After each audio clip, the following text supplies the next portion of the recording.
Hello, friends. Welcome back to another episode of the William Bonney Weekly Podcast. It's been a little while since we've done one, so I just wanted to catch up on everything that's been going on with me. A few things that's been going on with crime and true crime in the news, and we'll wrap up with a little bit of catching up on where we are with my book that I've been writing or trying to write for quite some time. So, let's get stuck in. So first of all, we're going to have a look at something that a few people have spoken to me about. They've messaged me asking me my opinion on the topic and what I think and what I think might be happening. And it's about a chap called Stephen Bear and his celebrity girlfriend or ex-girlfriend, Georgia Harrison. I've never heard of these people before. I did see something on the news about it, but it's not something that I've really paid much attention to. Apparently they fell in love on an island or something. They were on some sort of TV show, and now he's balls all that up, and he's a registered sex offender now. I'm talking about Stephen Bear. He's been jailed for 21 months for sharing a sex video without consent. He shared it on his OnlyFans account. I'm always a bit weirded out when blokes have OnlyFans account. I mean, who's buying into that? I was looking at who had the biggest OnlyFans accounts, and I think it's that Black China. I think she's got one of the biggest ones. The girl who was, I say girl loosely, I think she was a stripper or something in America, and she's ended up with one of the Kardashians. But and then Tyga, the singer Tyga, who sort of pals with Chris Brown, he's got a massive OnlyFans account. And I can't imagine what it would be. I mean, obviously I haven't researched it myself. But Stephen Bear must have had one. And he shared some CCTV footage of him and Georgia having sex outside their property. The judge said that obviously he knew that he would be able to cash in on obviously the video because she's got such a big following. I mean, I'm guessing that they're Instagram or TikTok famous or something like that. But yeah, it's pretty gnarly. And a few years ago, sharing sex tapes without the partner's consent got made illegal. And obviously this dude is about to spend some time in prison. So people were asking me, what's it going to be like for him in prison? What kind of reception is he going to get? Now, on the whole, if you were just in for sharing a sex tape, most people wouldn't care.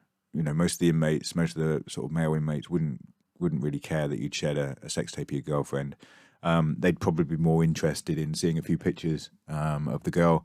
They wouldn't be that interested, and it's not like you've mugged an old lady or you've committed another more heinous sex crime that warranted you getting your head kicked in the showers. If you've shared a sex tape of a celebrity, then he's probably not going to have that much of a hard time at all. The thing that makes it difficult for him is that he is a celebrity. I say celebrity. I mean, like I say, I've never heard of him. But being a reality TV personality, he is not going to be equipped to be able to deal with prison. He's lived a very cushy lifestyle so far. So the thought of prison is going to probably terrify him. So when you go in there, they will possibly, the staff will possibly offer him the chance to go onto protection because of who he is and his high profileness. There'll possibly be someone in there who'd want to make a name for themselves by going up and chinning him. You know what I mean? So yeah, he's probably on a protection wing now, full of other sex offenders, grasses and debtors, things like that. He won't mix with the rest of the prison. He may not even come out of his cell for the whole time. If he's doing 21 months, he'll probably get tag, I would have thought. With his kind of sort of background, he'll be looking at doing about 10 and a half months otherwise, and then he'd get out automatically. When I was in, tag used to be about 4 months, so he could even be getting out after about 6 months' time, really. So they did say that he's got to keep the police updated with his address for the next 10 years. And when he gets out, he will very likely be going and signing the sex offenders register. So he's got that funness to look forward to. And he'll always be known as a sex offender, which is pretty gnarly, really. It's not something you want on your criminal record.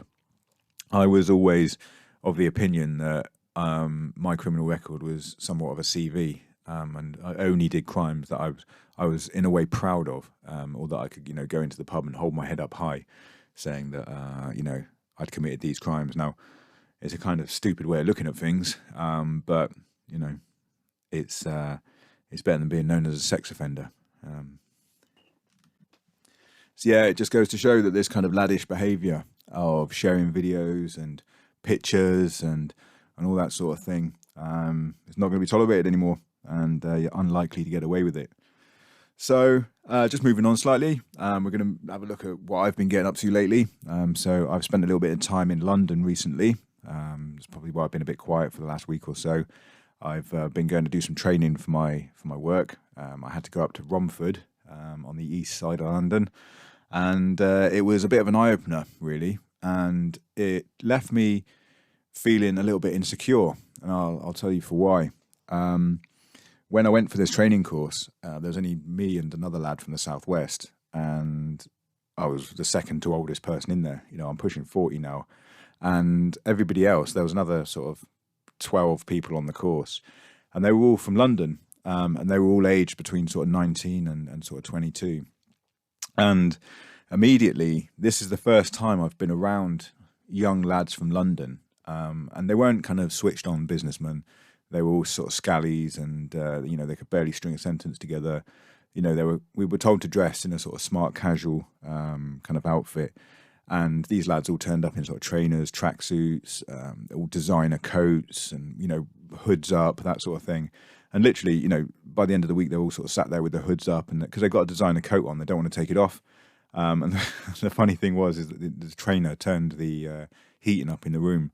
It was unbearably warm in that room, and these lads were still sat there with their hoods up and their coats on because it's a designer brand, and they want to show it off. Being down from the southwest, we don't really care about designer brands and things like that. It's nice to have nice clothes, but we're not putting on our we're not spending £500 on a coat and then wearing it all day, even though it's uncomfortable. But like I said, this was the first time that I've been around 20-year-old little London kids since I was in Portland. Now, Portland, as I've spoke about in many podcasts, was a very difficult time for me. It was only when I had an interview with Matt Price, the comedian, and he talked to me about sort of my life in crime and things like that, that I really kind of looked back at my time in Portland and realised that a lot of the problems I have in my life now, with sort of masculinity and, I don't like people laughing at me. I don't like, people taking the piss. And I felt uneasy being around these kids because they were a lot of the same kids that I felt uneasy around when I was in Portland. We did this little sort of bonding game where we sort of did 2 truths and a lie. And one of my truths was I've been married for 10 years. Another truth was that I've been a tree surgeon on Dartmoor. And the lie was that I've sparred with Anthony Joshua. Now, it's pretty audacious, but I just thought it might, I lost my wedding ring, so I'm not wearing a wedding ring at the moment. So I thought that possibly people might believe that the being married was a lie. My uncle does have a boxing gym up in Nottinghamshire, and Carl Fraudsters has trained there. So it's not, it's not completely out of the stretches of my imagination that, Anthony Joshua. I said that Anthony Joshua came to my uncle's boxing gym to, train a few things, and my uncle said, "Oh, come up. We want you to sort of, make the most of this." And I said, I've trained 3 rounds with Anthony Joshua. We did 5-minute rounds, and one of these London lads with a big old beard, and he was sort of typical kind of like an Asian Muslim looking dude, and he was like some of the guy. He looked like some of the people that used to bully me. He just fit that demographic. So instantly when I looked at him, I was just like, I don't like you. It was completely irrational. The guy was. I sort of spoke to him later on in the week, and he was a fantastic guy, really nice. We sat there sort of talking about MMA and stuff, but instantly I just got my back up being around these people, and it left me feeling really uncomfortable, to the point where, on the Tuesday, the second day of the training, I woke up at like 3-4 in the morning. My mind was racing. I was feeling just really uncomfortable being around these people. Now, bearing in mind I've got nothing to prove to these guys. After this week's training, I'm never going to see them again. But instantly, they all bonded and connected, even though they don't know each other. They're all from London, so they've all got that kind of common ground. But I just stayed away from them. I just didn't want to be part of it. And it was all stemming back to my time in Portland. And it left me in a really uncomfortable place. And it's really weird how, those kind of echoes from the past can really come back and just bite you on the bum sometimes. And you can find yourself in a really uncomfortable position just from being in a room with a bunch of 20-year-olds. Now, I remember when I did live in Nottinghamshire, when I was kind of growing up. I lived there from about the age of 11 to 13. And we would have, there's a lot of travellers up there. And they would, like 2 or 3 times a year, they'd come and move on to the council estate that we were living on. There was a recreation field. And then suddenly, you'd wake up and there'd be 40-odd caravans there.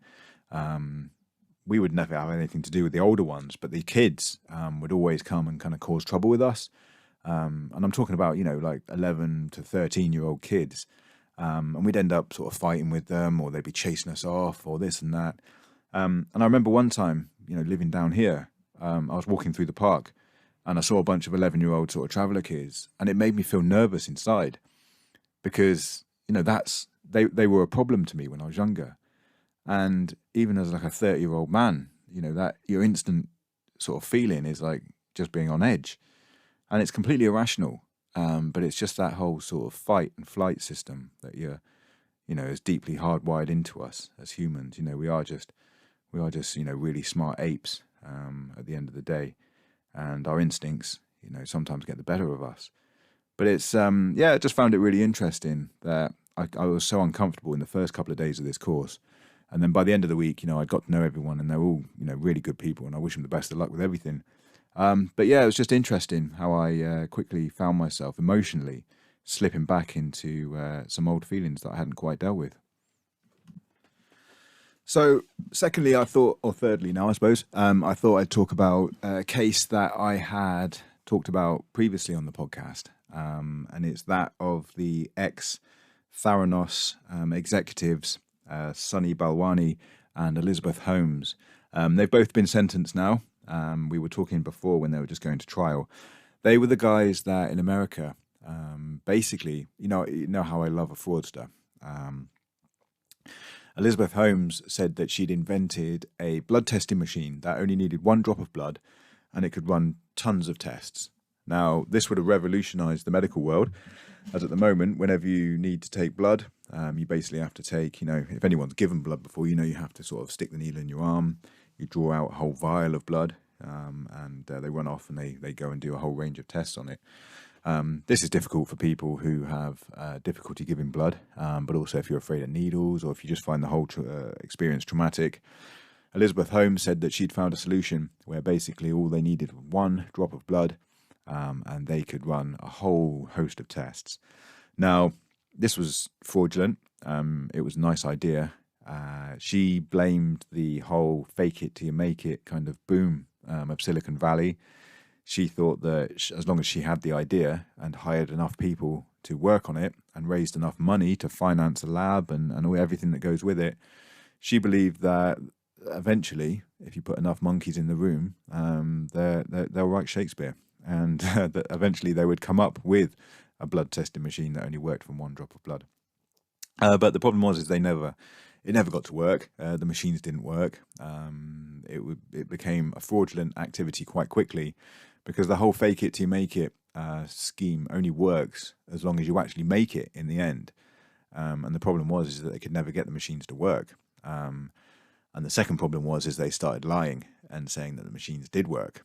And what they would do is they were taking Samsung machines and making them, blood testing machines that already are out there in the marketplace, basically watering down the samples that they had and then sending them off to existing labs to get them tested. Now, this gave people massively obscured tests. People that were pregnant were told that they were possibly having miscarriages.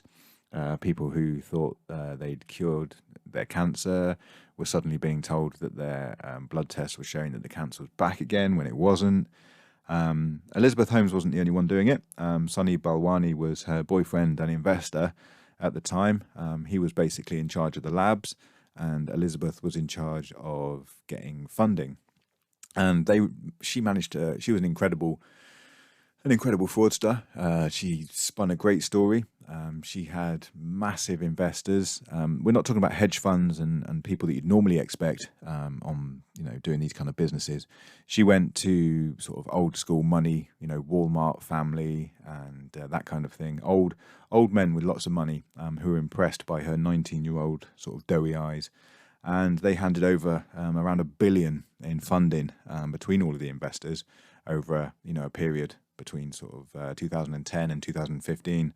It was only when the New York Times finally sort of broke the story that it was fraudulent and nothing actually worked, because many employees, when they left the company, were hounded and pressured, and they all had to sign non-disclosure agreements to say that the bits that they seen were completely false. She managed to hire, because again she was obsessed with Steve Jobs and how basically he'd faked it till he made it. But again, he had a working product in Apple. Elizabeth Holmes never had a working blood testing machine, so the whole faking it till it make it didn't work. But she was obsessed with Steve Jobs, so she would wear polo necks and dress all in black and kind of mimic his personality and things, and it worked. The scam worked for a long time. She received tons in funding. They set up big fancy labs. They hired in people from Apple and Apple designers and things like this. They hired the top marketing companies in the country that did all the adverts for Apple and other massive brands. But essentially, it was all just a con. It was all smoke and mirrors. The machines never worked. The problem is like I say, they were out there saying it was working. They lied to investors, saying that the military was using it in helicopters in Afghanistan. They said that the machines were working in supermarkets, and there's a supermarket chain in America called Walgreens, and she ended up having labs and sort of in the pharmacy areas of these Walgreens, where they said that within a couple of hours you could get these blood tests done and you get the results back. And they either lied and, like I say, watered them down, or they said the machines weren't working and they needed to be sent off to another lab. So again, there were so many red flags. But with her personality and all the investment, people just kind of went along with it. It's the emperor's new clothes. Nobody really thought that she was lying on such a large scale until it all came crashing down around her. Both her and Sonny Balwani have both been sentenced now. Sonny got nearly 13 years in prison for his side of the crime. He was the one, like I say, who was basically running the labs. He was the hard man to her soft side. He was the sort of bully boy who got people to, basically stay quiet when they realised that none of these tests work. He was the one that quite, brashly said, he's in control of these laboratories. So, as all good people do, a lot of co-defendants do when they come under pressure, she turned on him and said that he was a bully. He sexually assaulted her, took advantage of her, and basically she had no idea of what was going on at the centres, and any failings of the company were firmly in his hands, which was obviously a complete fabrication. Elizabeth Holmes herself got a slightly lower sentence. She only got 11 years in prison, but she hasn't actually gone yet. She's just had her second kid, and she's trying to use that as an excuse to lessen her sentence, or she's out for an appeal at the moment. She was convicted in November, but didn't have to appear in prison. Doesn't have to hand herself over to prison until April. It's a very weird system they have in America. Especially if you've got money and you're seen as an honest and trustworthy, good person, then you can just turn up to prison in a few months' time. I always remember there was a case with Floyd Mayweather, the famous boxer. He was convicted of domestic abuse one time for beating up his girlfriend, and he had a fight coming up in the next month or two. And the city of Las Vegas actually petitioned the courts to let him stay out so that he could have his fight with an actual boxing match, not beating up more girlfriends. And the city of Las Vegas petitioned the courts to let him stay out because, if he went to prison and didn't fight, then the loss of income would be felt across the city. So it seemed, even though he was a convicted domestic abuser, the court still let him stay out so he could get his job done, which you don't see happen in this country very much at all. Most people, as soon as they're sentenced, get sent straight away, as old Stephen Bear has found out. But it is funny that kind of both parties have argued in their appeal, that her solicitor said that she's neither a flight risk or a danger to the community. She's nothing untoward would happen, if she got to stay out. Sunny Balwani, as his solicitors have said, that because he had a large financial interest in the company, and his lawyers were arguing that just 'cause he's lost money, isn't that punishment enough for this? And the judge had to point out, you're not the victim in this, you're the perpetrator of this fraud. So no, there won't be any kind of quarter given to you. But it is funny how these, the rich folks, when they get sent to prison, they suddenly get painted out to be victims, and they try to paint themselves out as victims rather than being the perpetrators of these crimes.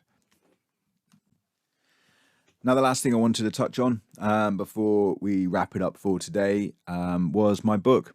I spent a lot of time last weekend writing some more of my book. I've sort of set myself a target of writing sort of 2,000 words at a time, but I managed to sit there and just knock out about 4,000 odd words.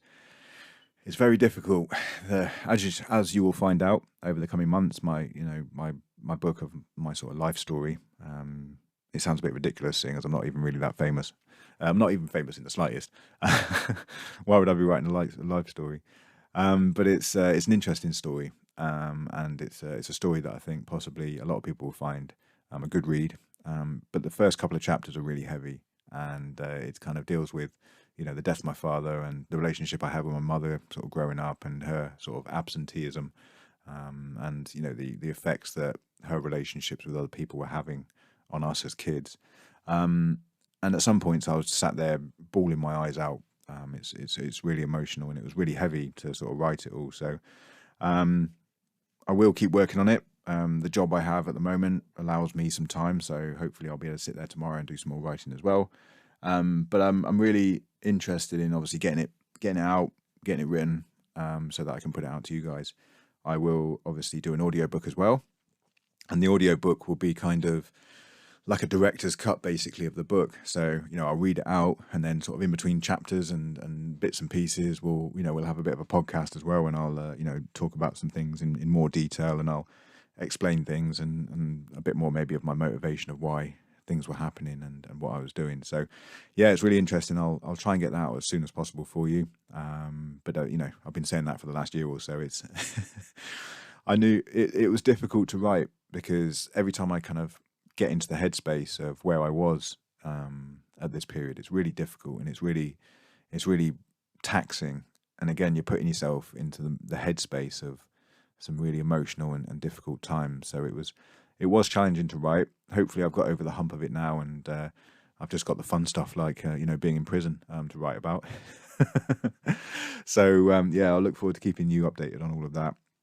So yeah, thank you very much for your time again, as always. I will try and be more regular, as I always say. The William Bonney podcast will continue to come out every week, as usual. And I always like to see your comments, subscriptions, and come and follow me on Instagram, WilliamBonney838. I don't post much at the minute, but it is a great way of communicating with me, and I will be doing more as I kind of have the time and inclination to get some more stuff out. But thank you very much. Like, subscribe, do all the things that YouTube likes, and I will be back with you again very, very shortly. Thank you for listening. Goodbye.